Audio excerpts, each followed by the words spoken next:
Пайызға байланысты мәтін есептер бізде берілгені өткен жылы планшеттің бағасы 480 мың теңге болған. Қазір бағасы 20%-ға төмендетілді. Енді планшеттің бағасы қанша теңге екенін есептейді бізге. Басында 480 мың теңге болған. Біз оның 20%-ын алып тастау керекпіз. Сол үшін біз бірінші 20% есептеп алып тастаймыз. Есептің шығарудың бірнеше әдістері бар. Мен қазір бірінші әдісін көрсетейін. Бірінші біз осы 480 мың теңгенің 20%-ын табу керекпіз. 20%-ын табу үшін біз бұны 100-ден, бізде 100% ғой барлығы, бізге керегі оның 20%. Сонда біз кез келген санның бір пайызын табу үшін көбейтеміз. Сол санды 480 мыңызды беріліп тұр ғой, беріліп тұрған санымыз. Сол санды көбейтеміз 100-ден 20-ға, өйткені берілгені 20%. Ал мұнда егер 40% деп беретін болса, мұнда біз 40 деп жазатын боламыз. Егер бізде мұнда 30% деп берілсе, сәйкесінше мұнда 30 деп қоятын боламыз. Осы берілген сан 100-дің үстінде тұрады. Енді осы жерде біз бірінші қысқарту орындаймыз. Бұл жерде әртүрлі қысқартуға болады. 100-бен 20-ны қысқартып жіберуге болады. Немесе 100-бен 1-ден 2-0, бізде 100-де 2-0 ғой. 480 мың соңында 2-0-ді қысқартып тастауға болады. Сонда бізде 480 мыңның бізде мында 2-0 кетіп қалса, 2-0 қалады. Сонда ол 4800 қалады. Көбейтеміз, мына 100 қысқарып кетсе, бұнда 1 қалады. Оны жазбасақ та болады ғой. Көбейтеміз 20-ға. Бұнда көбейтудің тағы да оңай жолы, нөлдерді жоқ деп ойлап, біз бірінші 48-ге 2-ні көбейтіп жіберсек, мында 8-ге 2 ол 16, 1 ойда, 4-ге 2 8, ойдағымен 9 болады. 96 шықты. Сәйкесінше мында 2-0, мында тағы 3-0 ғой. Осы 3-0-ді осының соңынан қосамыз. Сонда ол 96 мың шығады. Бұл 96 мың деген сөз, бұл бізде төмендеген бағасы. Біз 480 мыңнан алып тастаймыз, сонда 96 мыңда. Сонда біздің жауабымыз шығатын болады. Сәйкесінше 480 мың азайтамыз 96 мың. Бағандап тура бірге астына түсу керек. 0 мен 0-ді тура бірге түсу керек. 0-дерді енді біз азайтқан кезде 0 шығады, 0 шығады, 0 шығады. Бұл жерде енді 0, бірақ мұнда 6 ғой. Онда біз мұнда 8-ден бір қарыз береміз, мұнда 10 болады, мұнда 7 қалады. Мұнда 10-ның алдына зақ, мұнда 4 болады, мұнда 7 жетпейді ғой. 4-тен тағы бір қарыз аламыз, 17-тен 9 зақ, мұнда 8 болады. Мұнда 4-тен біз бір қарызында бердік қой, мұнда 3 қалған болатын. Сонда мұнда 3 шығады. Мұнда 384 мың теңге шығады бізде. Бұл планшеттің қазіргі төмендеген бағасы, сонда ол 384 мың теңге болады. Бұл есептің бір шығар жолы. Екінші тағы бір шығар жолын көрсетіп жіберейін осы жерде бірден. Екеуінің де жауабы бірдей шығады. Есептеудің әдістеріне сәйкесінше әртүрлі болып келе береді. Біз мұнда түсіну керек нәрсе, қараңыздар.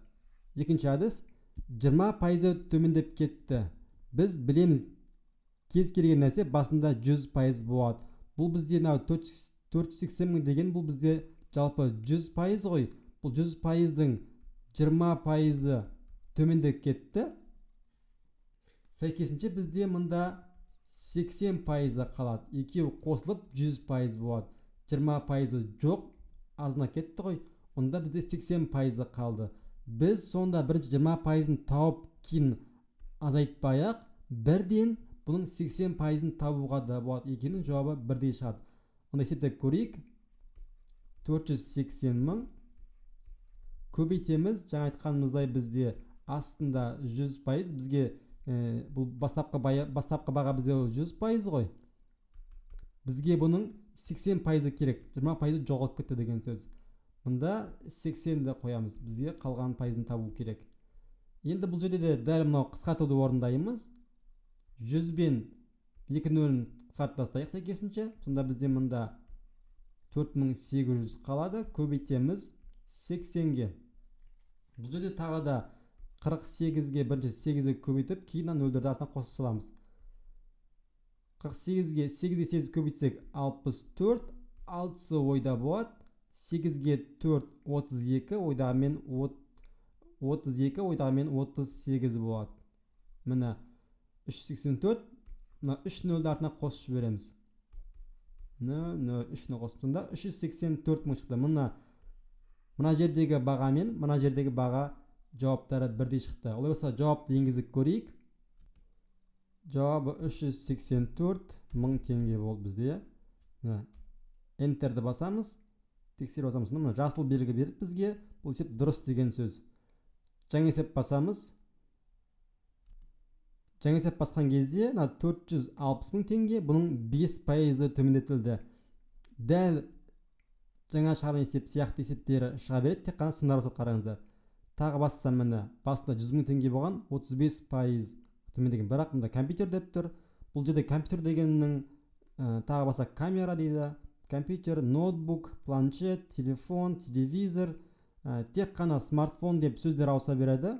270 мың теңге деп сан ауысады. Сосын 5% деп тек қана осы цифрлар ауысады. Бірақ есептің мағынасы еш өзгермейді. Енді мұнда басқа жаңа есеп деп басайық. Есеп бұл жерде уже ауысып кеткен болады. Қараңыздар, өткен жылы смартфон бағасы 350 мың теңге болған. Баға төмендегеннен кейін оның құны 75 мың теңгеге түсті. Смартфонның бағасының қанша пайызға төмендеген есептеңіз дейді бізге. Бұл жерде қарасақ, смартфонның бағасы басында 350 мың теңге болған. Кейін төмендегеннен кейін оның құны 75 мың теңге болған. Сонда арасында қанша айырмашылық бар екенін тауып аламыз. Олай болса біз 350 мың теңгеден басында біз алып тастаймыз, сол 75 мың теңге алып тастаймыз. Енді байқайтын болсақ, мына азайтқан кезде 0 0 0, мерде бізде 0-ден бір қарыз береміз, мұнда 5 болады, мұнда 4 қалды мұнда, я 4-не та бір қарыз мұнда 14 бол, 14-тен 7 алсақ қайттан 7 шығады, мұнда 2 қалды, 2-ден бір алсақ 1. Қараңыздар, тура 175 мың теңге қайттан шықты. Олай болса, бұл басында 100% болса, оның тура тең жартысы төмендеген ғой. Сонда басында бізде ол 350 мың теңгеміз бізде 100% болса, оның дәл жартысы 50% болады. Сонда баға 50%-ға төмендеген. Оны жазу керек болса, былай жазатын боламыз. Біз бастапқы бағаны 350 мың теңгені астына жазамыз, ал төмендеген бағаны біз бұның алымына үстіне жазамыз. 175 мың. Бұл жерде екен қысқартып жібереміз. Қысқартқан кезде бұл тура жартысы ғой. 350-ді біз 70-ке бөліп жібереміз. Сонда тура 2 шығады. Мында 2-ден 1 бола салады. 2 қысқарып кетті, 2-ден 1 болады. Енді пайызын табу үшін сәйкес біз 100-ге көбейтіп жібереміз. 100-ге көбейтсек 2 мен 100 қысқарады, мында 50 шығады. Сонда 50%-ға төмендеген. Жауап тексеріп көрейік. Мұнда 50% деп енгіземіз, тексеру басамыз, enter басамыз, жасыл белгі шығады.